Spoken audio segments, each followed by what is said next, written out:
Hello guys, അപ്പോൾ ഇന്ന് നമ്മൾ പഠിക്കാൻ പോകുന്നത് എക്സലിലുള്ള VLOOKUP ഫംഗ്ഷനാണ്.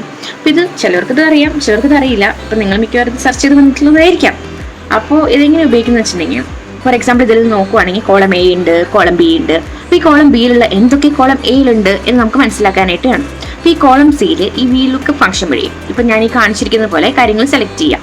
അപ്പോൾ ഇങ്ങനെ ഈ ഒരു ഫംഗ്ഷൻ ഉപയോഗിക്കുമ്പോൾ കോളം Bയിലുള്ള എന്തൊക്കെ കോളം Aയിലുണ്ട് എന്നുള്ളത് നമുക്ക് കോളം Cയിൽ കാണിച്ചു തരും. ഓക്കെ, അപ്പോൾ ഇത് വളരെ സിമ്പിളായിട്ടൊരു എക്സാമ്പിൾ വഴി പറഞ്ഞിരിക്കുന്നതാണ്. ഇത് പ്രാക്ടിക്കലായിട്ട് നിങ്ങൾ എന്തെങ്കിലും യൂസ് ചെയ്യേണ്ട ഒരു ആവശ്യം വന്നുകൊണ്ടായിരിക്കുമല്ലോ ഈ വീഡിയോ കണ്ടിട്ടാവുക. അപ്പോൾ നിങ്ങൾക്ക് എന്നെക്കാളും കൂടുതൽ അറിയാം ഇത് എവിടെയാണ് എങ്ങനെയാണ് ഉപയോഗിക്കേണ്ടത് എന്നുള്ളത്. അപ്പോൾ അത് വളരെ ഈസി ആയിട്ട് ഞാൻ പറഞ്ഞു തന്നിട്ട് ഞാൻ വിശ്വസിക്കുന്നു.